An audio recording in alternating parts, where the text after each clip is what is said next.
All right. Good day, everyone. I hope you are all well. Welcome to my brief seminar on the journey to discernment. Journey of discernment is L level 2 for you. My name is Ben. I can see from the chat that you can hear me. I'm a level 2 judge from the Philippines, and I've been playing Magic since 2014 and judging since 2015. Telling you about my journey as a judge from level 1 to L2 and beyond is just as important as me reading about your journey. Please don't hesitate to be open in the chat if you have any thoughts. If you have any questions, please make use of the Air Meet Questions tab that has been set up by our organizers. It should be on the upper right hand of your screen. I'd love to address your questions as I pause throughout my presentation. That's just so your questions don't get snowed in by the comments by the other participants. So um, before I introduce myself better, I couldn't think of a better way to do that for this seminar than by telling you how my level 2 journey started. I was a level 1 judge actively judging GPTs, Grand Prix trials, back in 2015. And back then, L2 was just a thought in my head. I was interested to become level 2 eventually, but I wasn't rapidly pursuing level 2. That was until I was blessed with a powerful artifact in the first judge conference I ever attended in Singapore. This artifact, as some of you may have guessed, is the shirt of unintended pretense. So let me tell you about this story of this shirt. So, uh, that was my first judge conference in Singapore. Actually, my first judge conference period, and I barely knew anyone. I didn't know anybody in the judge community outside of the Philippines, with the exception of a few judges I interacted with online for special projects. And as I walked into my dormitory room that I shared with, I think, 6 or 8 judges, I introduced myself as Reuben Ferrer, and one of them exclaimed, "Oh, you must be Ferrer too." I was like, "What's Ferrer too?"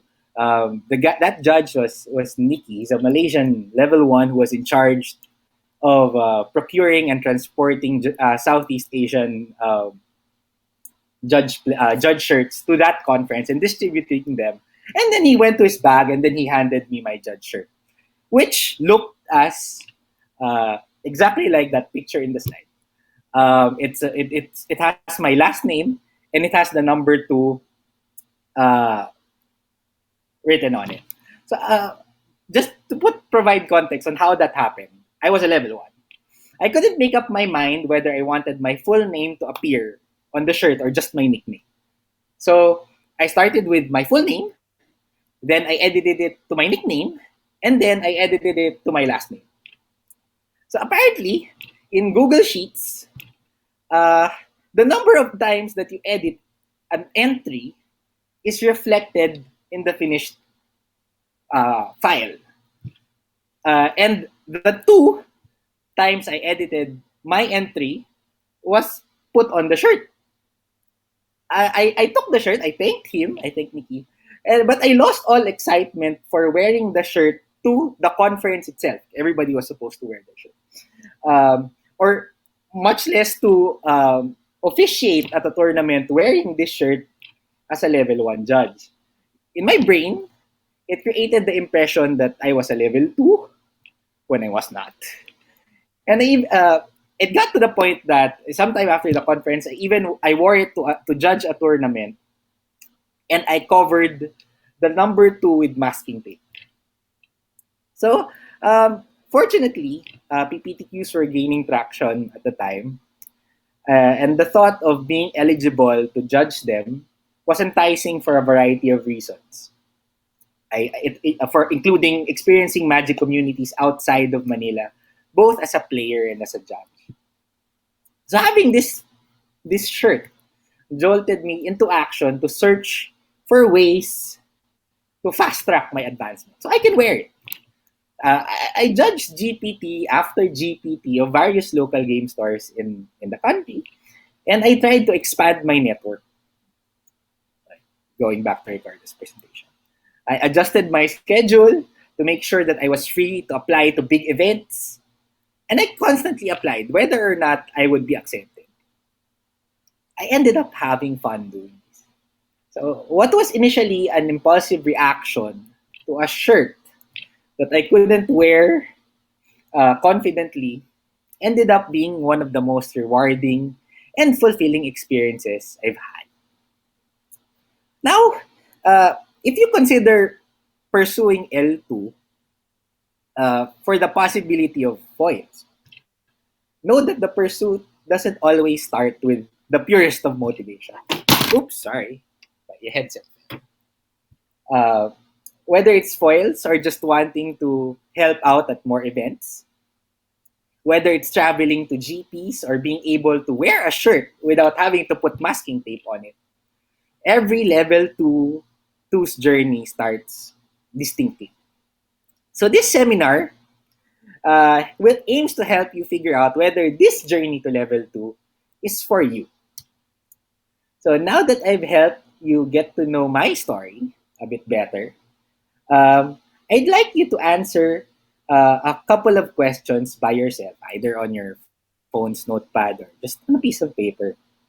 The answer is for your eyes only, and it will be a piece for your journey to discerning whether or not level 2 is for you.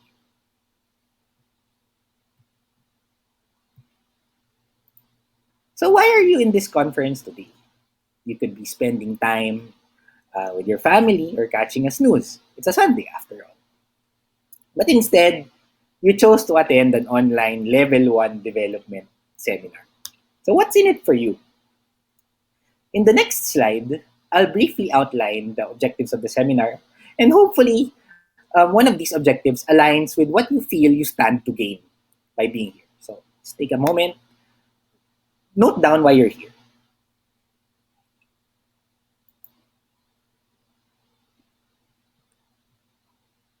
So just a quick survey.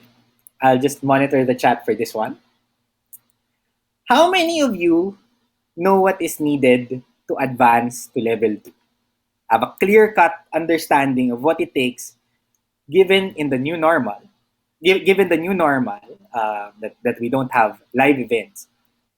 How many of you are aware that of what it takes to get to level 2? If you are aware, just type I know in the chat or yes, I know. I have one, but he's a level 2.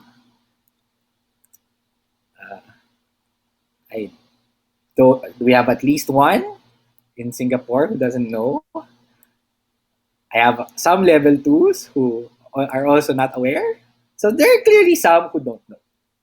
Seeing as not everyone knows what is needed, one of the objectives of the seminar is to get a brief overview of the advancement requirements to level 2 in Judge Academy.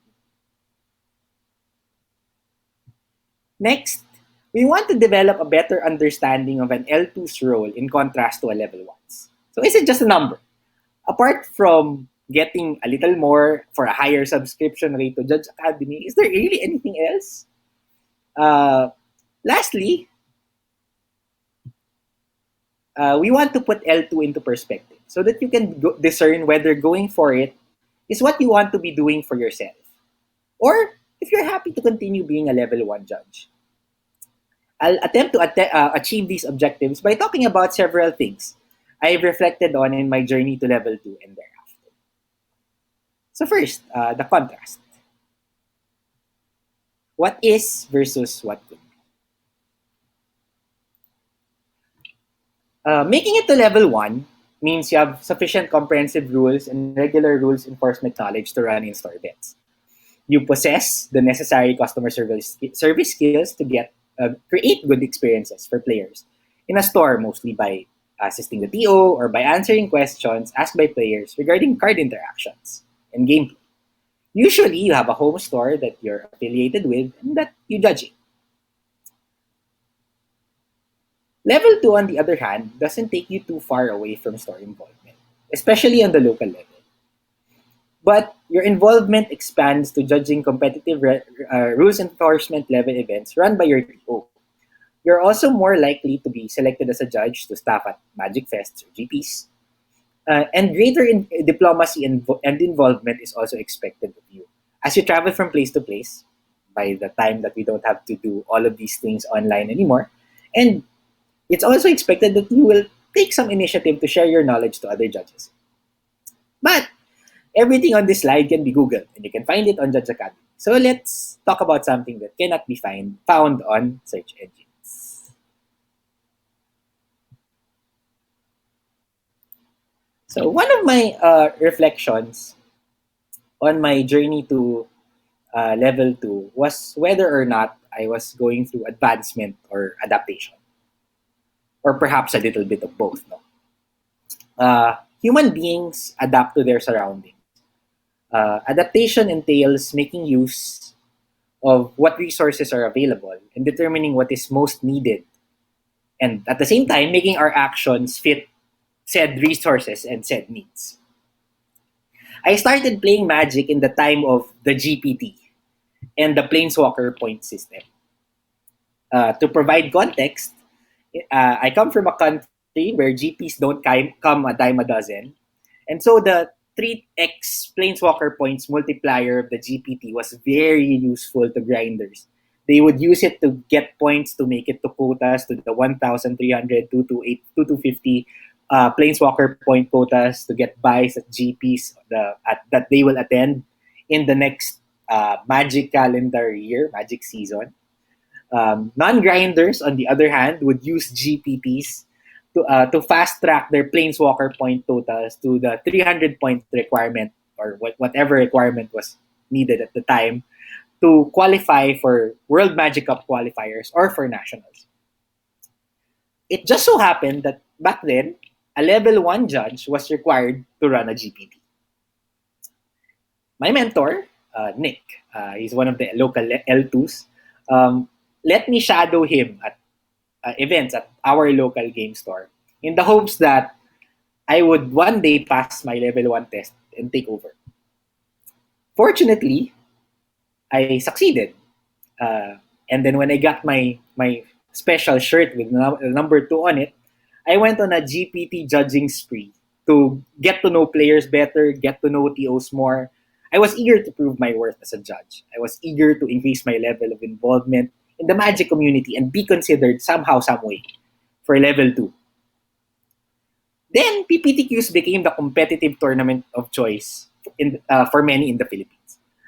And they required a level 2 judge to run. There was a very healthy number of PPTQs for the existing number of level 2s and L3 at the time. And then new stores were popping up, and eventually they were also scheduling their own PPTQs. Being able to judge PPTQs would ensure that I would have a tournament to go to and judge every weekend. It was an exciting idea. Plus, I already had the shirt for it. So I pushed. I took on GPT after GPT and learned from more senior judges. I applied to larger events. I staffed an event called the Gold Rush, which is which is one of the biggest events in the Philippines locally.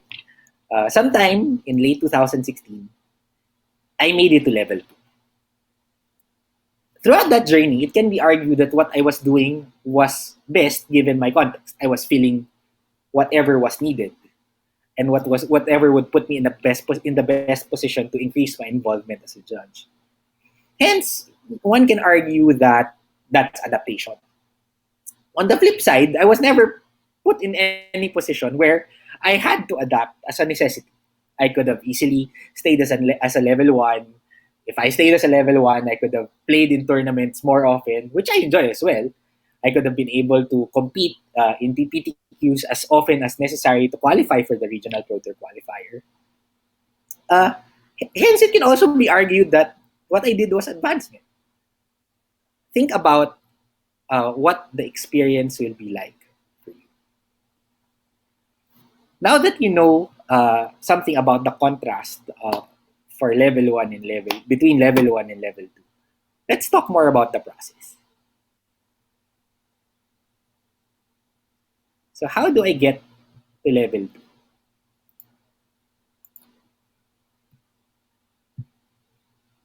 So the good news for you is that you have one foot sort of in the door. No? So as a level one judge, you are likely to have several, if not all of the level one coursework completed, whether or not you certified via Judge Academy or you carried over from the judge program. Those who have been carried over from historical may have some course items to do, but you're not exactly starting from scratch.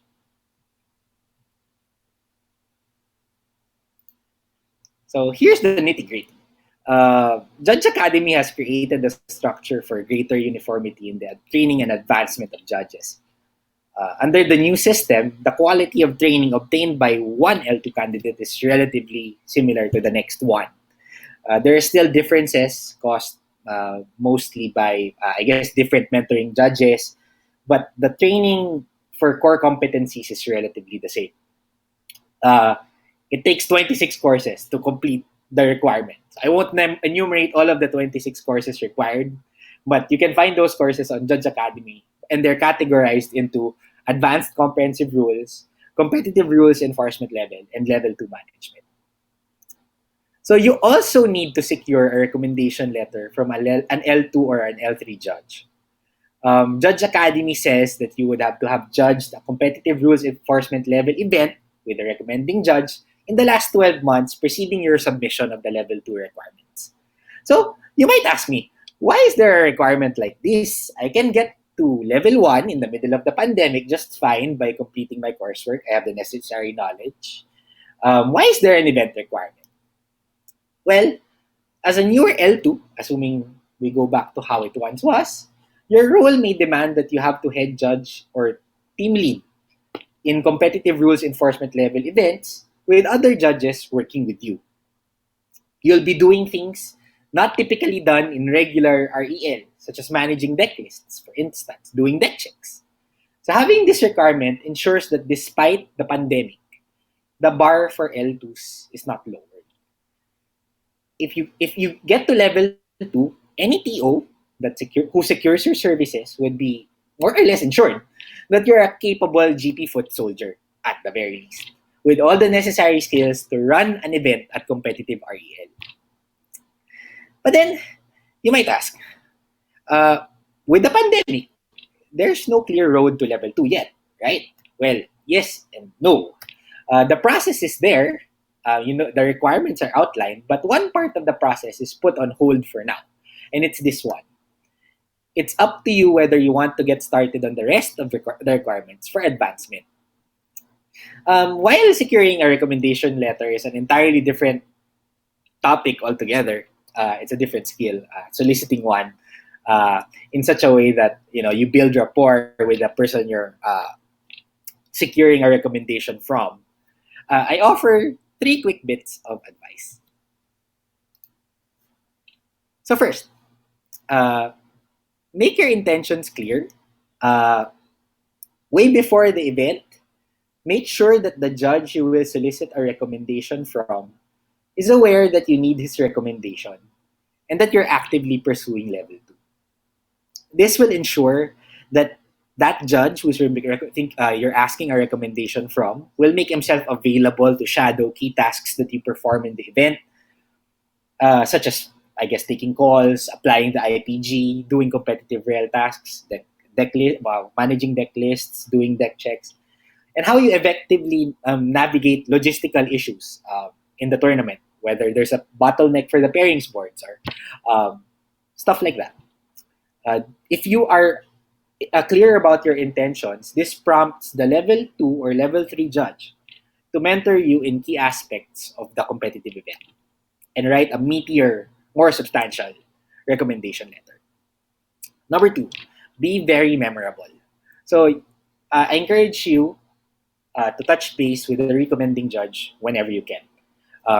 There are a lot of things going on, but consult about the calls you've taken and other things you've done, especially when you're at a point where you're still capable of correcting something.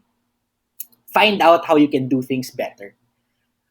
There's no guarantee that what you talk about will appear in your L2 advancement test, but it will definitely help the recommending judge remember who you are in that event when he or she writes a recommendation letter about you. Lastly, have talking points after the event. When things wind down, uh, reprocess the event with your recommending judge. In the middle of working an event, especially if it's a large one, you might find it difficult to talk for a relatively lengthy period of time. Write down your talking points for between you and your recommending judge on your phone, and make sure that you have enough to have the keep the conversation going as you process. Not that you're exploiting any form of recency bias, but it's very likely that what the recommending judge will put on your recommendation letter is what you talked about last. So that just some pointers on when you finally solicit your recommendation letter. All right. So, Ben, just want to pop in for a bit. We have a question from Kelvin from Singapore. Wait, I'm opening the tab. What's the most important trait uh, an L1 should focus on prior to taking the L2 role? I see. So let me think about this for a second. Uh, when you take on the level 2 role, you're immediately thrust into a position of leadership. Um, sure, judges view each others as equals, but once you get to level 2, there will be a certain point when other judges will look up to you for advice for on how to advance themselves, not just as judges but as members of the magic community. And um, for me, the most important uh, trait that you would need to be able to keep that particular position uh, is one of integrity. Um, be a person of your word, and at the same time, um, be somebody that magic players and magic judges can genuinely respect. I feel that that is the base requirement, not just for being a level 2, but being a magic judge in general. Uh, when you have in the previous presentation, Ricardo said that competence is the best antidote for fear. Uh, Integrity is too. When you know that what you're saying is true and you're honest to people, and you give everybody the time of day, no matter how new they may be, I feel that that puts you in prime position to lead, and that's one of the things that is being sought after when you're already taking on head judge roles, when you're taking on team lead roles. Uh, Being able to connect with integrity with other people. So that's my take on it. Thank you, Kelvin. All right, I will proceed.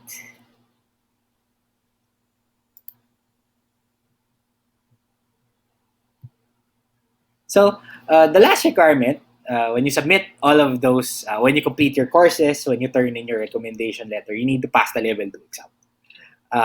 So when you complete your submission, you schedule this. It's a timed online or paper test as arranged, and it's an open book test. So if that makes you feel a little bit more comfortable. Uh, now that you've gone through the process, I'll share with you a reflection on my experience trying to secure my level 2 test. Back then, the requirements were as uh, standardized, I guess, as it is now. 26 courses, recommendation letter. Back then, it was like you'd had to write a tournament report or present a seminar. You would have to get a recommendation from another level 2 judge. Things change. But this was my reflection on my process, on how, when I was seeking my level 2 test.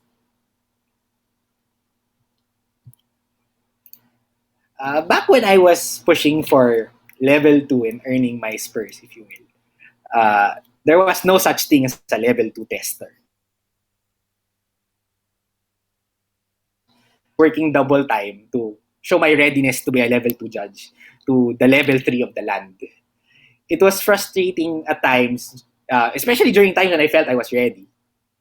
Uh, Such as when I was served as the floor judge in a big event called Gold Rush in 2015.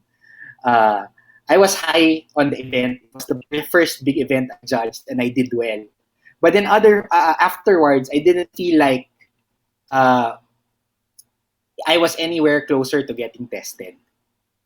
Uh, it would it would also be frustrating for me when I make mistakes that I judged leading up to when I was felt I was ready to take my level 2 test.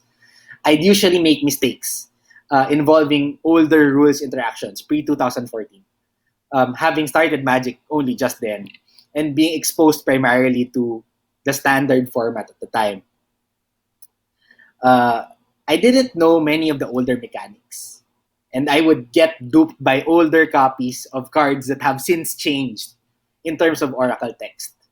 So uh, I came to terms with the fact that I would never be fully ready for the level 2 test in the sense that I know everything. There was just so much for me to backtrack, learn, and experience. I ended up approaching level 2 prep strategically. I thought to myself that if the comprehensive rules uh, booklet or document back then was something that comprised over like 300 pages, and the IPG was a 29-page document, why not master the 29-page document and do well in that part of the exam? Hopefully, doing that would give me enough wiggle room to muddle my way through the rules portion, and that I did. Eventually, I got messaged by Joel regarding my interest to become a level 2 judge and to take the test. And I made it. The road to level 2 is not always easy. It's going to be frustrating at times, especially now when there's a requirement that is being blocked by a pandemic. But if you're interested, there's no harm in being ready to be tested. Uh, when the Padawan is ready, the master will come. It may not be the easiest to get a test, but then I guess that challenge applied back then, even before there was any pandemic. Yes, I see some questions in the chat. Darren says, one of the hardest part is policy. I wish there were events online and digital that I can shadow fellow judge senpais. Darren, yesterday, Sugeng talked about hosting paper events online. I've seen a couple on Discord run on via the Discord platform, and judge calls come rather frequently on the platform. And I, while the events are not run at competitive rel, or at least I haven't seen one run at competitive rules enforcement level just yet. I'm not sure how you're going to do deck checks, how are you going to do deck lists when the deck is not even in your possession. Uh, it's a way to keep yourself uh, updated with how rules are applied, at least at the regular level. Yes. Jedi Apprentice.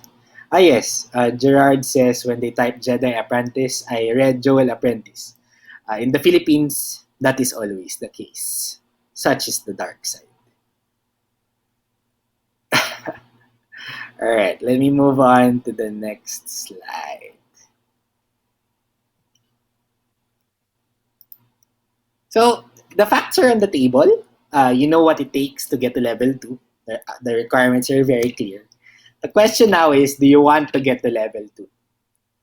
So here are some points for discernment. So getting to level 2 is a trial of resource management. So there are so many finite resources given depending on your context that you have to manage as you push to level 2. So here, as you discern, ask yourself some key questions.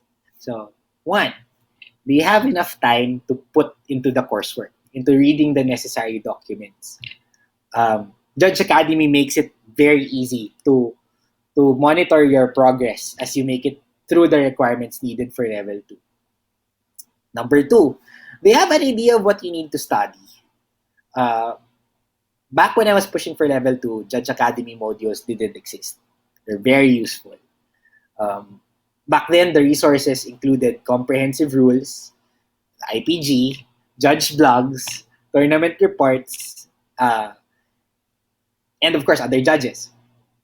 Today, getting access to what you need to learn is much easier than before. Number three, they have a support system for your push to level 2. Perhaps the most valuable resource for an L2 push is a group of peers, judges, who can show you the way. Uh, my unofficial judge support group included 2 local level 2s and three tenured level 1s, each with their own specialties um, in areas of rules, customer service, policy.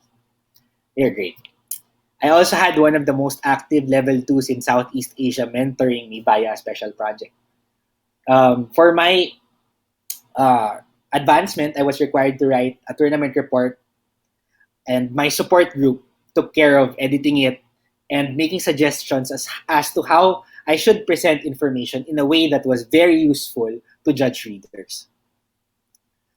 So, yeah, and the last question is do you have the necessary energy for this? Uh, it's normal to feel tired after study or after judging an event. At the end of the day of preparation or judging, ask yourself if you're still excited to experience more of magic and experience magic differently as a judge. If you answered yes to most of or all of these questions, you've passed the trial and you get a cartouche. I see I have a question and Martin is unmuted. So I Yeah. should. Yes, you do Yes. have a question. Yeah, Give me. sure. Go ahead. I am just opening the tab. Uh, where do I see that? All right. You know what? Let me get that for you. So, is level 2 only for paper magic? Will level 2 be needed to run bigger digital events following the digital MTR and IPG? Uh, that I do not know. But what I do know is that there are modules now um, on Judge Academy specifically geared for digital events. Whether they will impose a level requirement for digital events or whether they will allow level level 1 judges to advance via digital events, assuming those digital events are run at competitive rules enforcement level, is not it's not yet on the horizon. I don't know it yet. Um, but what I do know is that they want to maintain a certain standard for level 2 judges. And that is the reason why that recommendation letter requirement is in place. So I hope that answers your question. Yes. And this too shall pass, says Joel. Christian says we will always need people who are teaching and training the beginning judges. The role of at tournaments is a different topic. That being said, I agree with Christian. Um, you don't need to be a level 2 to be somebody's mentor. Um, Many of my mentors as a level 1 when I was trying to advance for level 2 were level 1 judges themselves. One of them, his name is John Sai. He's one of the level 1 specialists in the country who talked to me all about layers of continuous effects. For tournament logistics, I learned from a former judge. His name was Vic Vigilia. He was feisty at times, but then he taught me how to handle customer service concerns, especially interact with tournament organizers who may or may not be aware of how to properly run an event. So yeah, moving on. Next trial, uh, trial of change. Playing Magic on Arena or through paper Magic online platforms like Spell Table is the new normal. The demand for Magic judges and our services has changed. There are no competitive Magic tournaments, and Arena doesn't need extensive IPG application primarily because many things are prompted or automated. Uh, Now, spell tables tournaments are run at regular rules enforcement level. There is new material for online events that a judge can go through to push through um, her trade, his or her trade in this new environment. So, safe to say we've had a number of changes since the pandemic started. But one constant in my brief tenure as a judge has been changed. I started when GPTs and PPTQs were at competitive rel. We would have 3 WMCQs a year. Drawing a card back then was a game loss. An extra card back then was a game loss. And mulliganing was very punishing. Soon, GPTs were shifted to regular rules enforcement level. Then I started getting scries for my mulligans. Then the GPTs became exclusive for Fridays and GPs. Then WMCQs ended altogether and nationals began. Mulligans changed into the London Mulligan we knew today. PPTQs ended altogether, and a PTQ system was put in place. Then nationals was discontinued. Point being, change is constant in Magic. Not just in our context, but also in terms of rules and how player infractions are handled. The challenge is to explain these changes to people who have their Magic lifestyles and practices rooted deeply on what they are familiar with and what has always been there for them. So when the pandemic ends, we will have a new normal. I'm a technologically challenged individual, and a change to this new normal with the pandemic hasn't been the easiest for me. But if you're highly adaptable and you take changes in stride, you might want to consider level 2. You would have passed the trial of change.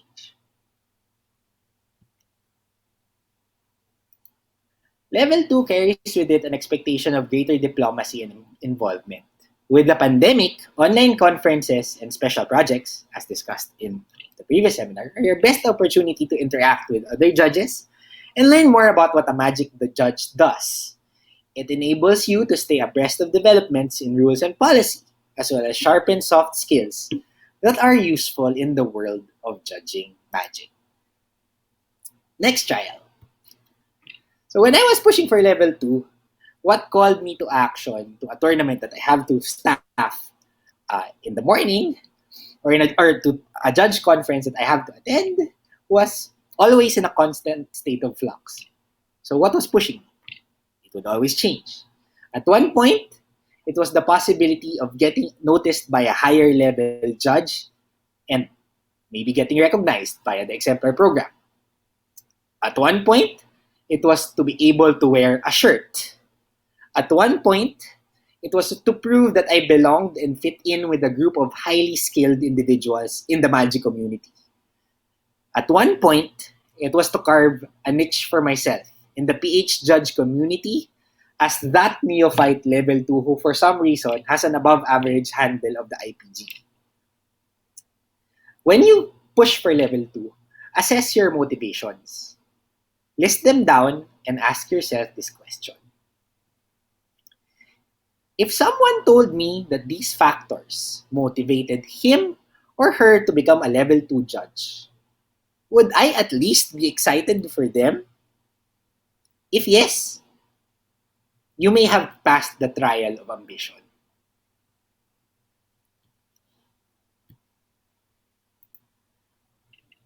One of my reflection points for considering level 2 was whether or not I was going through advancement or adaptation. We talked about this earlier. Uh, it is likely that you will have a different point for reflection when you get to L2 somewhere down the road, if you pursue L2. Currently, there is no pressing need for level 2 judges. The environment isn't pushing you to level 2. As such, the road to level 2 is an intrinsic call. The call is from within, towards self-advancement. With no clear path around a requirement to have a recommendation letter after having staffed a competitive rules enforcement level event, it's important that you find meaning in the journey to level 2. I assure you that it will be no less beautiful than the destination. So just some key takeaways. Level 2 carries greater expectations for diplomacy and involvement. The fact that you're here today and you're involving yourself greatly in the chat attests to some level of going in that direction. The level 2 advancement process has changed greatly from what it was in the judge program to what it is under Judge Academy. The requirements are more clear cut, um, and a lot of things are more accessible to you. Maximize that. Don't let the requirement of a recommendation letter dishearten you if you really want to get to level 2. The market for our skills has changed. Like I said in the previous slide, the demand for judging events has changed. We must change with it and advance ourselves in some other way within Judge Academy. Level 2 is now an intrinsic call for advancement. The motivations, what motivates you, it has to come from within.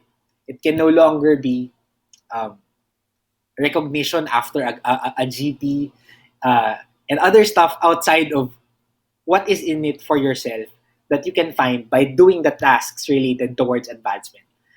Learning the skills required for level 2 might have to be enough to push you there. So I'll leave you with one last trial, a trial of contented curiosity.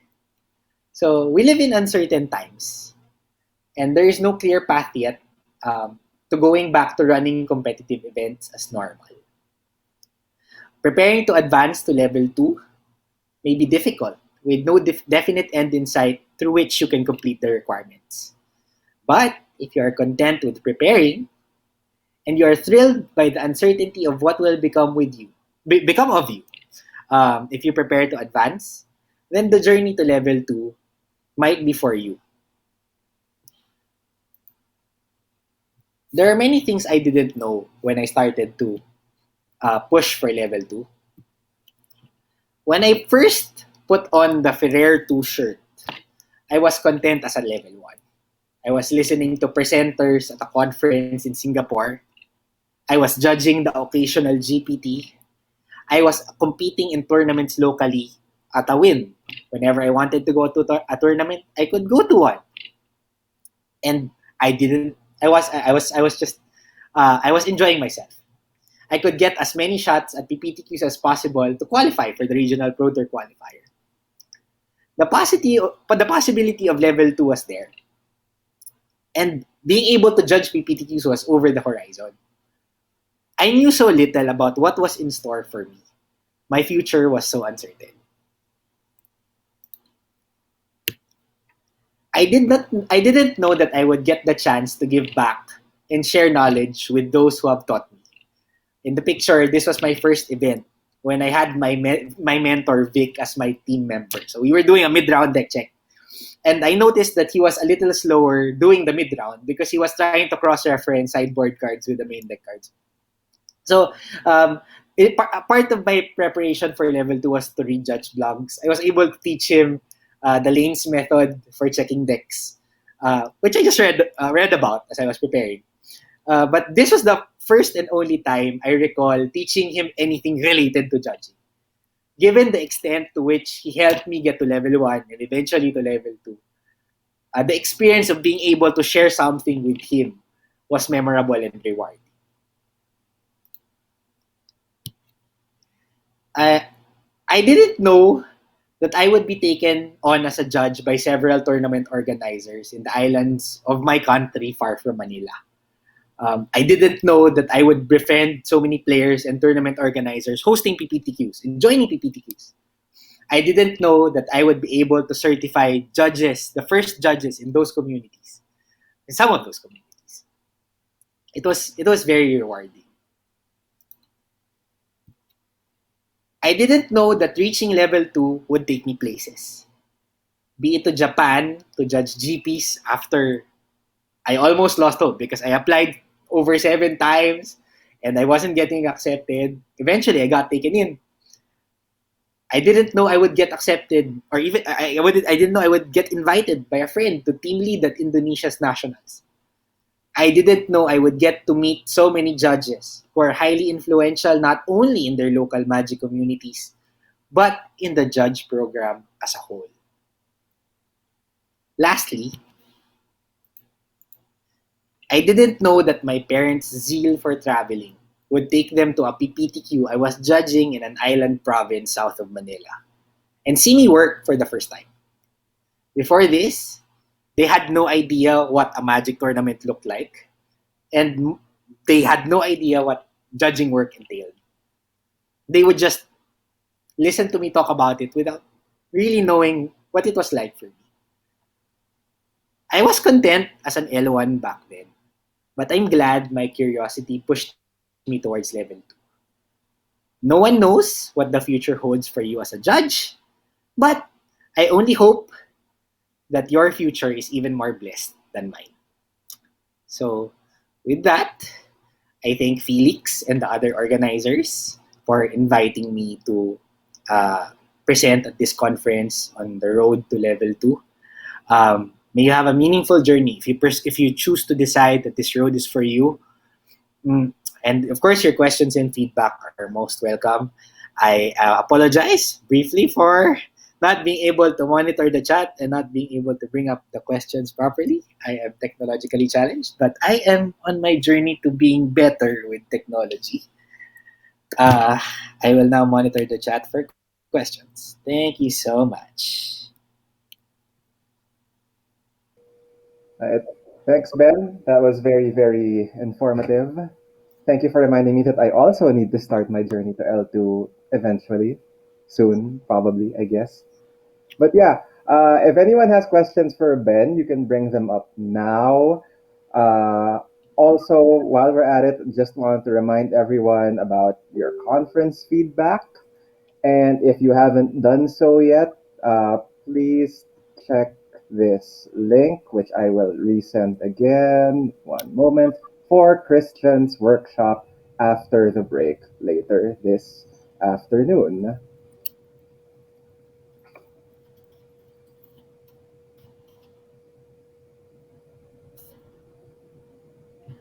Yes, I love the shirt too.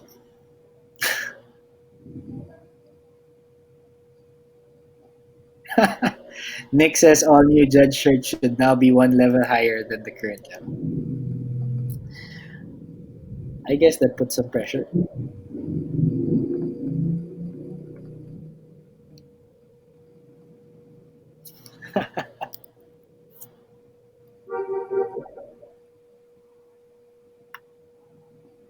All right. Uh, any questions? Just put them in the questions tab. I'd love to answer them. Uh, we will have a roughly 30-minute break after this for those wondering uh, before the next and final session for this conference will start. So be back by 6:30. Yes. Pardon, I think I have a question, but I can't see it. Yes, you do from Sugeng. How long does it take to get from L1 to L2? The answer to that question, Sugeng, is there is no definite uh, period of time to get from level 1 to level 2. I don't think there is still one right now. All I know is that there are set requirements. But speaking from experience, it took me 13, 14 months. There's a level 2 judge in the Philippines who did it in 11. And then there is a level 2 judge in Malaysia who did it in 4, I believe. So, yeah, uh, it varies.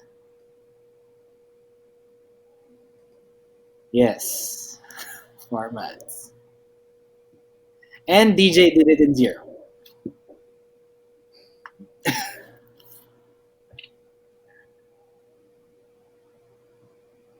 There, a bunch of level 2 judges are volunteering info on how long it takes.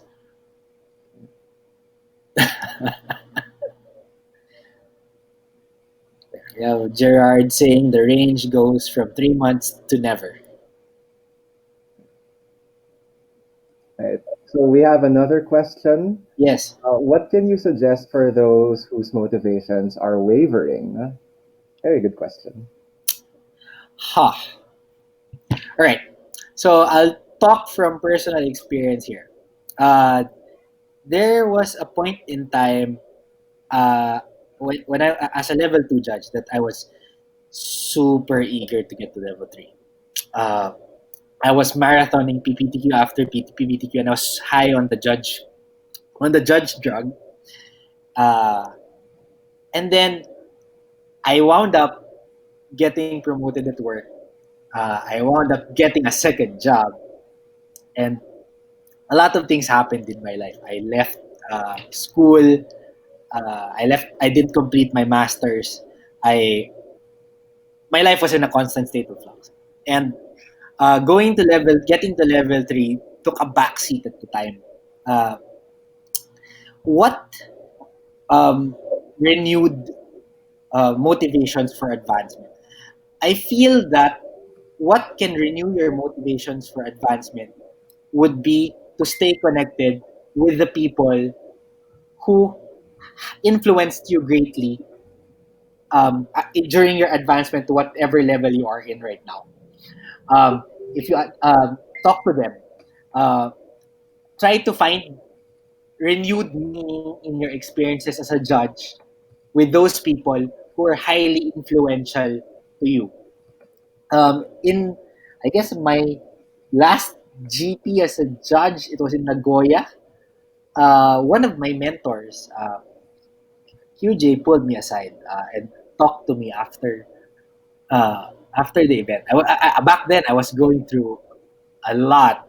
I was processing stuff at work, but he sat me down and he told me that even if I don't make it, there's something in me by going through. There's something for me by going through the process that I would greatly advance myself, not just as a judge but as a person as well.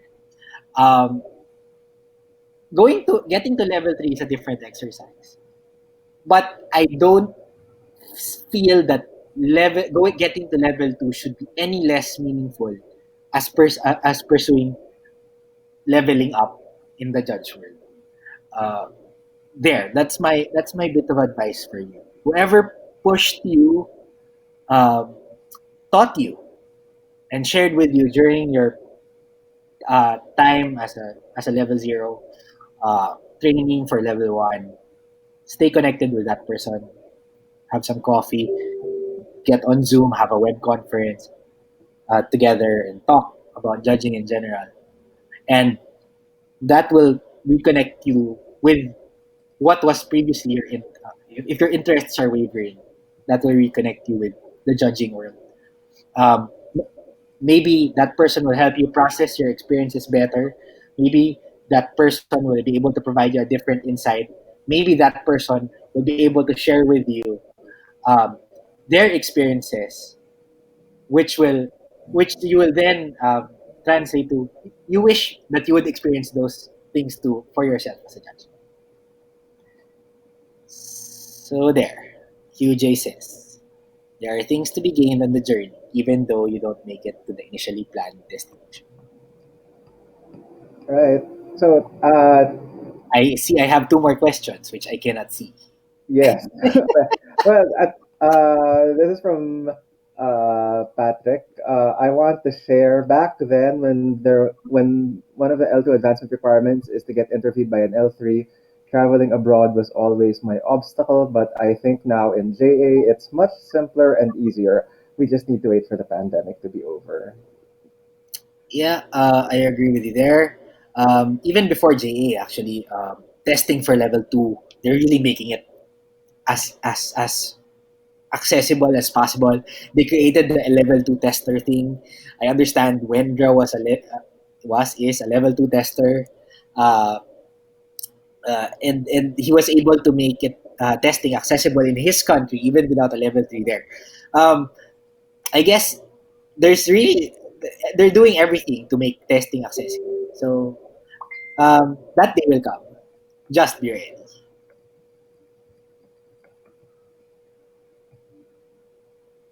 Martin, I understand there's another question that I cannot see.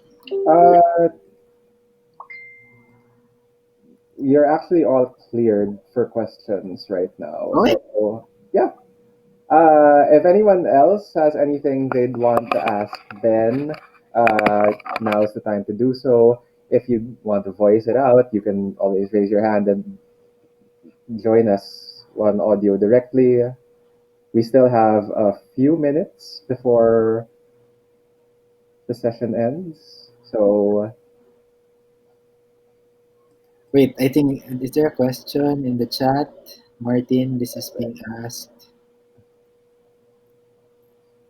yeah, wait, here we go. Yeah, try to backtrack where that is. Wait, hang on. What? I can. Oh, wait. Hmm.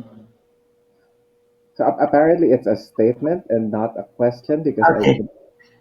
Yeah.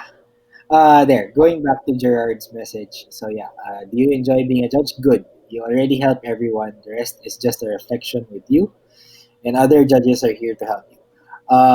Yeah, that's your most valuable resource as a judge or your peers.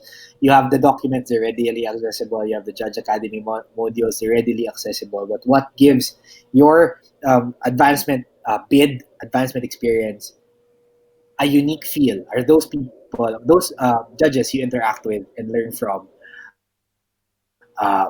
as you level up.